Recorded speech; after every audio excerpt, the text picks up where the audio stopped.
नमः शिवाय। हर हर महादेव। नमस्कार दोस्तों, स्वागत है आप सभी का हमारी यूट्यूब चैनल पावरफुल हिंदू धर्म में। आप सभी पर भगवान भोलेनाथ और माता पार्वती की कृपा सदा और सर्वदा बनी रहे। आज हम आप सभी को शिव महापुराण में रुद्र संहिता के तृतीय खंड में कथा अध्याय 2 का श्रवण कराएंगे, जिसमें वर्णन है देवताओं का हिमालय के पास जाना।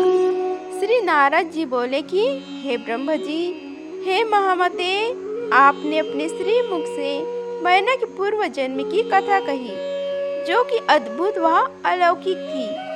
भगवान, अब आप मुझे यह बताइए कि पार्वती जी मैना से कैसे उत्पन्न हुई और उन्होंने त्रिलोकनाथ भगवान शिव को किस प्रकार पति रूप में प्राप्त किया। श्री ब्रह्म जी बोले कि हे नारद, मैना और हिमवान के विवाह पर बहुत उत्सव मनाया गया था। विवाह के पश्चात वे दोनों अपने घर पहुँचे।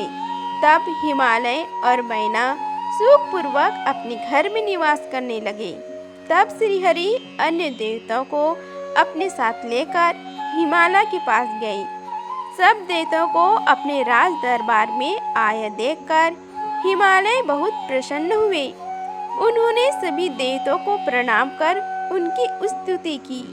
वे भक्ति भाव से उनका आदर सत्कार करने लगी। वे देवताओं की सेवा करके अपने को धन्य मान रहे थे।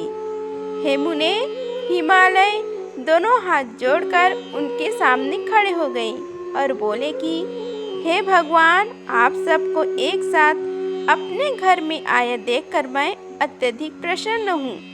सच कहूँ तो आज मेरा जीवन सफल हो गया। आज मैं धन्य हो गया हूँ। मेरा राज्य और मेरा पूरा कुल आपके दर्शन मात्र से ही धन्य हो गया है। आज मेरा तप, ज्ञान और सभी कार्य सफल हो गए हैं। हे भगवान, आप मुझे अपना सेवक समझे और मुझे आज्ञा दे कि मैं आपकी क्या सेवा करूं। मुझे बताइए कि मेरा योग्य क्या सेवा है। गिरिराज हिमालय की यह वचन सुनकर देवतागण प्रसन्नता पूर्वक बोले, हे हिमालय, हे गिरिराज, देवी जगदम्बा उमा ही प्रजापति दक्ष की यहाँ उनकी कन्या सती के रूप में प्रकट हुई। घोर तपस्या करने के बाद उन्होंने शिव जी को पति रूप में प्राप्त किया, परंतु अपने पिता दक्ष की यज्ञ में वे अपने पति का अपमान सह न सकी और उन्होंने योग अग्नि में अपना शरीर भस्म कर दिया है। यह सारी कथा तो आप जानते ही हैं। अब देवी जगदम्बा पुनः धरती पर अवतरित होकर शिव जी की अर्धांगिनी बनना चाहती है। हे हिमालय, हम सभी यह चाहते हैं कि देवी सती पुनः आपके घर में अवतरित हो। श्री विष्णु जी के यह बात सुनकर हिमालय बहुत प्रसन्न हुए और आदर पूर्वक बोले कि हे भगवान, यह मेरे लिए बड़े सौभाग्य की बात है कि देवी मेरे घर आंगन को पवित्र करने के लिए मेरे पुत्री के रूप में प्रकट होगी। तब हिमालय अपनी पत्नी के साथ और देवताओं को लेकर देवी जगदम्बा की शरण में गए। उन्होंने देवी का स्मरण किया और श्रद्धा पूर्वक उनकी स्तुति करने लगी। देवता बोले, हे जगदम्बे, हे उमे, हे शिवलोक में निवास करने वाली देवी, हे दुर्गे, हे महेश्वरी, हम सब आपको भक्ति पूर्वक नमस्कार करते हैं। आप परम कल्याणकारी हैं। आप पावन और शांति स्वरूप आदि शक्ति हैं। आप ही परम ज्ञानमयी शिव प्रिया जगदम्बा हैं। आप इस संसार में हर जगह व्याप्त हैं। सूर्य के तेजस्वी किरण आप ही हैं। आप ही अपने तेज से इस संसार को प्रकाशित करती हैं। आप ही जगत का पालन करती हैं। आप ही गायत्री, सरस्वती और सावित्री हैं। आप धर्म स्वरूपा और वेदों की ज्ञाता हैं। आप ही प्यास और आप ही तृप्ति हैं। आपकी पूर्ण भक्ति भक्तों को निर्मल आनंद प्रदान करती है। आप ही पूर्ण आत्माओं के घर में लक्ष्मी के रूप में और पापियों के घर में दरिद्रता और निर्धनता बनकर निवास करती है।